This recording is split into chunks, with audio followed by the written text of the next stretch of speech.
అందరికీ నమస్కారం. ఈసారి వీడియోలో 'ముద్దుల మొగుడు' అక్కినేని నాగేశ్వరరావు గారు, శ్రీదేవి గారు కలిసి నటించిన చిత్రం గురించి మాట్లాడుకుందామండి. ఈ చిత్రం ఫిబ్రవరి 4, 1983లో విడుదలైంది. అంటే నేటికి 43 సంవత్సరాలు పూర్తి చేసుకుంటోందనమాట. ఈ సినిమాలో నిర్మాణ సంస్థ మహీజా ఫిలిమ్స్, చెరుకూరి ప్రకాశ్‌రావు గారు నిర్మాత, కెఎస్ ప్రకాశ్‌రావు గారు దర్శకుడు, సాలూరు రాజేశ్వరరావు గారు సంగీత దర్శకుడు. అలాగే ఛాయాగ్రహణం ఎస్. నవకాంత్ చేశారండి ఈ సినిమాకి.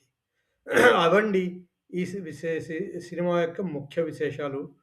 తర్వాత ముఖ్య పాత్రలు, పాత్రధారుల గురించి మాట్లాడుకుంటే, అక్కినేని నాగేశ్వరరావు గారు ధరించిన పాత్ర పేరు ప్రసాద్. అలాగే శ్రీదేవి గారు పోషించిన పాత్ర పేరు దుర్గ.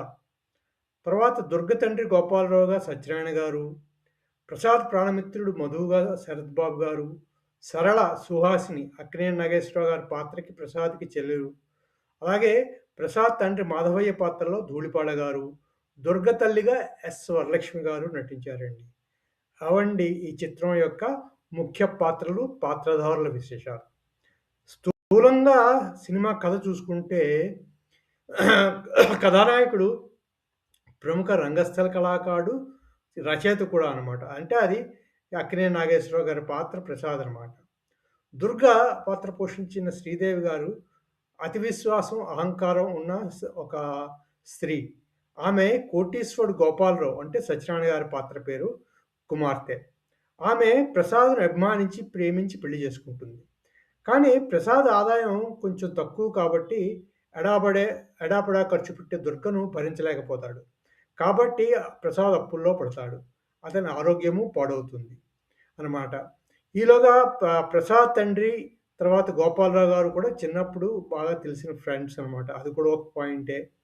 ఆ సమయంలో ఇతని ఆరోగ్యం పాడైన సమయంలో దుర్గా పూర్తిగా తన తల్లిదండ్రులపై ఆధారపడుతూ ఉంటుందనమాట.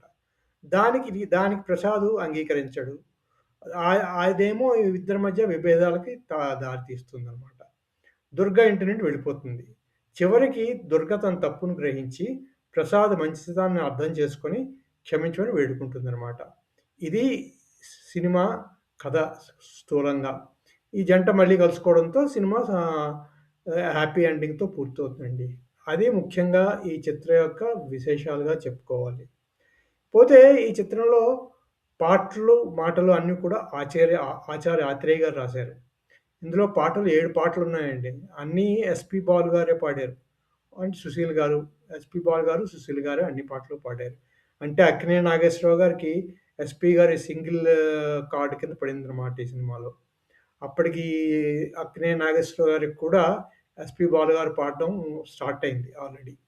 అదండి ఇంకో విశేషం ఈ సినిమాని గురించి, పాటల గురించిన విశేషాలు చూసుకుంటే. అలా ఈ సినిమా సరదా సినిమాగా అనుకోవచ్చు. కానీ ఎందుకో కానీ ఈ సినిమా ఆడలేదు పెద్దగా. సినిమాని ఫెయిల్యూర్ సినిమా కిందే చెప్పుకోవాలి. అక్కినేని నాగేశ్వరరావు గారికి ఆ రోజుల్లో వచ్చిన కొన్ని సినిమాల్లో ఇది కూడా కొట్టుకుపోయిన సినిమాగానే చెప్పుకోవాలి. దర్శకుడు మళ్ళీ కెఎస్ ప్రకాశ్‌రావు గారు. కానీ పెద్ద ఏమీ బెనిఫిట్ రాలేదు దానివల్ల కూడా. అవండి 'ముద్దుల మొగుడు' అక్కినేని నాగేశ్వరరావు, శ్రీదేవి గారు నటించిన 1983లో వచ్చిన సినిమా విశేషాలు. మళ్ళీ ఈసారి వీడియోలో మరో సినిమా డీటెయిల్స్‌తో కలుసుకుందాం. అంతవరకు సెలవు. మీకు ఈ వీడియో నచ్చితే సబ్స్క్రైబ్ చేయండి, షేర్ చేయండి, లైక్ చేయండి. Thank you very much.